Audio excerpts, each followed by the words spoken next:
Bonjour chez vous, bienvenue pour cette sixième de cette semaine j'ai vu. Au programme des films de toutes sortes, des films de monstres, films français, auteurs, aventures, fantastiques. Vous en aurez pour tous les goûts parce que je suis quelqu'un d'éclectique et j'aime tout regarder. Donc au programme une dizaine de films, je ne dis pas le synopsis pour les films les plus connus, un petit mot sur l'histoire pour les films moins connus, accompagné de ma note sur 20. C'est parti les enfants. Et on commence de suite par Mission Impossible Rogue Nation de Christopher McQuarrie avec un Tom Cruise extrêmement en forme puisqu'il a accompli toutes ses cascades. Je pense mettre d'accord tous les cinéphiles pour dire que c'est le blockbuster le plus réussi de cet été. Le cahier des charges est rempli, les séquences d'action sont bonnes et dans le lot, 2 séquences anthologiques. Je retiendrai donc cette scène de l'opéra qui rappelle instantanément le moment mythique, ce final et épique de L'homme qui en savait trop d'Alfred Hitchcock. C'est clairement ma scène préférée de ce Mission Impossible Rogue Nation. Et pour la deuxième scène anthologique, il y a cette séquence filmée sous l'eau en apnée. C'est vraiment shooté comme si les personnages étaient dans l'espace. C'est vraiment au top. C'est vraiment un grand moment de bravoure.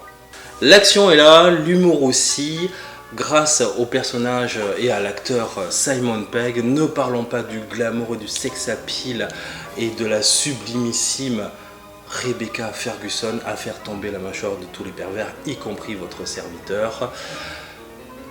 Un petit bémol sur le film, la romance n'est pas assez travaillée à mon goût, mais dans l'ensemble le film est vraiment très bon et ma note est de 16 sur 20. Cette semaine j'ai vu Journal d'une femme de chambre réalisé par Benoît Jacot avec Léa Seydoux, Vincent Lindon. Un petit mot sur l'histoire, début du XXe siècle, une femme de chambre part de Paris pour aller s'installer en province et travailler dans une grande maison tenue par une maîtresse de maison psychomaniaque, un poil beaucoup conne sur les bords. Son mari, complètement pervers, veut se la sauter, mais Célestine, la femme de chambre jouée par Léa Seydoux, ne refuse ses avances et a flashé sur le jardinier. Et le jardinier, joué par Vincent Lindon, qui fait genre je ne la calcule pas, genre tu es moche, mais en fait tous les soirs je mastique sur toi. Tiré d'une œuvre d'Octave Mirbeau que j'avais lu il y a un bail, eh bien je peux vous dire que le livre est aussi chiant que le film. Eh bien oui, quand les scènes s'enchaînent et que que ça sert pas l'histoire, que c'est extrêmement soporifique, eh bien on s'emmerde, hein, et je me suis vraiment clairement fait chier quoi ce film. Et n'essayez pas de tirer la substantifique moelle de l'histoire car il n'y a aucun fond, ou peut-être dans le cul de la bonne, mais ça Benoît Jacot ne nous le dit pas et ma note est de 0 sur 20. Cette semaine j'ai vu Cerise, un film réalisé par Robert Enrico avec la magnifique Zoé Adjani-Vallat qui électrise tout le film tellement qu'elle est belle et rayonnante. Malgré le fait que son actrice soit magnétique, eh bien Cerise est mauvais à tous les étages. En effet, notre réalisateur nous avait déjà pondu une autre daube intersidérale qui est Poltergeist. Et en plus de ça, je lui décerne pour ce film le scénario le plus pourrave de l'année et ma note est de 0 sur 20. Désolé mon ami Christophe, je sais que tu as adoré ce film, mais tu as été aveuglé par Zoé Adjani-Vallat, Belle des Champs, Princesse rayon fromage. Nos goûts divergent, mais je t'aime bien quand même. Cette semaine, j'ai vu La rage au ventre d'Antoine Fuqua avec l'excellent Jack Gyllenhaal, la sculpturale Rachel McAdams et l'énigmatique Forest Whitaker. La rage au ventre est tout simplement une version light de Rocky. Niveau scénario, Fuqua ne s'est pas cassé le cul et on reste vraiment dans une histoire ultra simpliste, 1000 fois vue, avec toujours cette histoire de vengeance et de remise en question. Alors passe directement à la deuxième partie du film parce que l'intro est vraiment immersive et très bien faite. Donc on est très intéressé par cette histoire de boxeur un peu illettré où la femme jouée par Rachel McAdams, qui est excellente, elle régit toute sa maison et la famille. La famille, parce qu'en fait ils ont une petite fille qui joue extrêmement bien d'ailleurs aussi. Et donc dans cette deuxième partie, eh bien, on tombe dans le pathos et beaucoup de facilité au niveau de la trame. Tout ça c'est codifié, encore une fois c'est du déjà vu. Bon, malgré le fait que Jake Gyllenhaal ait subi une transformation musculaire extrêmement impressionnante, eh bien je trouve que son jeu est lourd et vraiment médiocre, sauf sur le ring où je le trouve très crédible.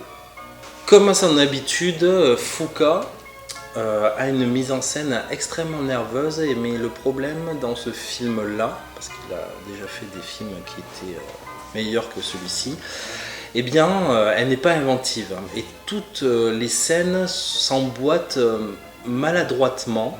Et là où il veut faire ressurgir l'émotion des personnages, eh bien, je trouve que ça fonctionne pas du tout. Toutefois, le film se regarde avec un certain plaisir, et c'est peut-être ça le principal, et ma note est de 12 sur 20. Cette semaine, j'ai vu L'Attaque des Titans, le réalisé par Shinji Higuchi, le live action. Alors, étant fan du manga et surtout de la puissance émotionnelle de l'anime, j'attendais vraiment ce film avec une certaine impatience, mais il s'est passé un truc avant que je donne mon avis, que je fasse cette vidéo.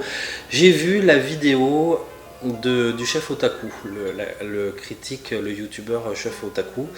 Il a fait une excellente critique sur le film, il n'y a vraiment rien à dire. Il parle du film, il dit tout le mal qu'il pense du film et je le rejoins complètement. Alors, on ne se connaît pas, je pense pas qu'ils me connaissent, mais s'il passe par là, je le salue et vous pouvez aller voir cette vidéo si vous voulez rentrer dans les détails de ce film. Pour résumer, le film dans sa globalité est une merde intergalactique qui n'a aucune âme et puis en plus le réalisateur se permet de réinventer des choses qui n'a pas lieu d'être. Tout ça sur une musique méga what the fuck qui ferait tordre de rire James Horner, l'ami James Horner, paix à son âme. Alors pourtant ça commençait bien, les 10 premières minutes annonçaient un spectacle épique et grandiose avec l'arrivée de ce grand titan qui fait un putain de trou dans le mur pour laisser passer les autres. Mais après ça, il n'y a plus rien, parce que le scénario s'enlise, les dialogues des personnages sont extrêmement pauvres et voire incompréhensibles. Alors, il trahit complètement l'œuvre originelle, mais il aurait pu donner une autre vision cohérente, mais pas du tout en fait. Rien n'est cohérent dans ce film et tout est ridicule. Et je comprends que les fans soient en colère contre le réalisateur, la prod, ce blockbuster japonais que tout le monde attendait avec impatience. Et parce que moi, j'ai saoulé, pour ceux qui me connaissent, j'ai saoulé pendant 1 an avec ce film, donc désolé, tout ça pour vous dire que c'est vraiment de la merde. Alors le deuxième trailer, c'est vrai qu'il est super bien fait et tout, avec l'opéra et tout, les titans qui arrivent. Mais, franchement, vu les 2 heures là que j'ai passé avec ce live action, eh bien la suite promet d'être aussi nulle. Et dire que ce réalisateur, Shinji Higuchi, va réaliser le prochain Godzilla japonais, tout ça promet de la merde en barre. Et ma note est de 0 sur 20. Cette semaine, j'ai vu Eden de Mia Hansen-Løve.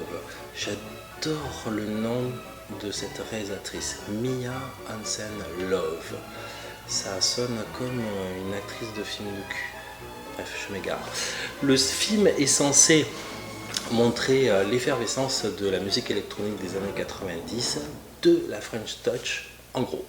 Étant un grand fan de Daft Punk et des groupes comme Air par exemple, de la French Touch en général, sauf Guetta, faut pas déconner non plus, eh bien je m'attendais à un film qui envoie du lourd, du bois, que ce soit rock, même pour un film électro, comme le clip de Prodigy Smack My Bitch Up, quelque chose d'irrévérencieux.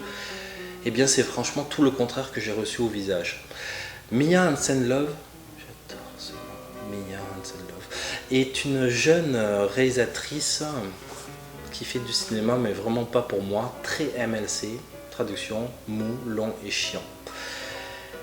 Et ça plaira peut-être à certains, mais le film aurait pu, enfin le scénario, l'idée aurait pu être dingue et culte, et le résultat ne montre pas ça, et je lui donne une bulle. Next. Cette semaine j'ai vu Connasse Princesse des Cœurs avec Camille Cottin, l'excellente Camille Cottin. Alors j'adore le culot et le côté irrévérencieux de Camille Cottin dans ce film. Malheureusement les séquences qui sont censées nous faire poiler, parce que c'est quand même ça le but premier du film, eh bien ne sont pas là. Elles ne sont pas au rendez-vous et ça marche une fois et demie sur 10. Et donc au résultat, le résultat c'est que le film est médiocre malgré le fait que Camille Cottin donne tout pour ce film, et d'ailleurs elle le porte sur ses épaules et c'est très bien, mais le film ne fonctionne pas. Et donc bon, très vite fait, puisque bon, c'est un concept vraiment à part, c'est pas vraiment du cinéma pour moi, et je lui donne une note quand même de 7 sur 20. Cette semaine j'ai vu Spy, un film réalisé par Paul Feig, une comédie parodique d'espionnage avec Melissa McCarthy, Jude Law et Jason Statham. Côté action, on va repasser, c'est pas vraiment la force du film. La force du film réside dans l'humour, et à ce jeu-là, tous les acteurs de ce film sont vraiment excellents. D'habitude, tous les films de Melissa McCarthy m'agacent au plus haut point parce qu'elle base son humour sur ses formes, ses rondeurs. Une vanne de ça va, mais alors quand c'est 50 vannes à la suite, quoi, ça devient vraiment super lourd et pompeux. Ici, dans Spy de Paul Feig, c'est pas le cas du tout. Son jeu est beaucoup plus nuancé, son rôle est bien déjanté, les dialogues sont millimétrés, parfaitement maîtrisés par tous les acteurs. D'ailleurs, Jason Statham est vraiment excellent quand il fait l'idiot, il a des répliques vraiment cultes et complètement débiles, mais cultes. Et ça marche extrêmement bien. Et l'acteur qui m'a fait exploser de rire, c'est Peter Serafinowicz. Putain, je crois que j'ai écorché son prénom, mais bon, c'est pas grave, je vous le mettrai dans la barre d'infos ou en dessous. Et bien lui, il joue le rôle d'un espion italien, un espèce de James Bond croisé avec Rocco Siffredi, qui parle toujours de cul, il a des répliques de cul, mais alors à mourir de rire. Vraiment une perle. Et ouais, j'adore tout ce qui parle de cul. Sauf 59 degrés parce qu'il n'y a pas de cul dedans. Et ma note est de 15 sur 20. C'est une excellente comédie qu'il faut absolument voir, bien dynamique, péchue, et l'important c'est vraiment l'interaction entre tous les personnages et ça fonctionne merveilleusement bien. Cette semaine j'ai vu The Boy Next Door, réalisé par Rob Cohen avec Jennifer Lopez. Alors attention, c'est la critique la plus constructive de toute la vidéo. La seule chose que j'ai aimée dans ce film, c'est quand Jennifer Lopez se fait baiser. Sinon le reste c'est nul. Voilà. Et ma note est de 0 sur 20. Vous avez aimé? Cette semaine j'ai vu The Deadlands, réalisé par Toa Fraser. Donc c'est l'histoire d'un jeune guerrier pour sauver l'honneur de son village. Il va s'associer avec un mystérieux et redoutable guerrier cannibale pour se venger. Le trailer donnait envie avec son petit côté apocalypto. Et après la vision de ce film, eh bien, c'est là où on s'aperçoit que Mel Gibson est un putain de bon réalisateur et conteur. Parce que dans The Deadlands, la mise en scène, en termes de mise en scène et de gestion de l'espace, tout est maladroit. Néanmoins, le film n'est pas dénué de qualité. La violence est percutante, on suit avec plaisir cette trame simpliste, mais bon, là, c'est pas tous les jours qu'on voit un film de Maori comme ça. Donc c'est une série B sympathique, voilà, qui manque certainement de moyens, de talent de réalisation, mais quand même qui se regarde avec beaucoup de plaisir, et ma note est de 12 sur 20. Merci à toi d'avoir regardé cette vidéo. Tu peux partager, liker ou t'abonner, ça me ferait extrêmement plaisir. On se donne rendez-vous en tout cas pour une autre vidéo cette semaine, j'ai vu très bientôt. Et n'oubliez pas, ce n'est que mon avis et je vous souhaite un bon jour chez vous.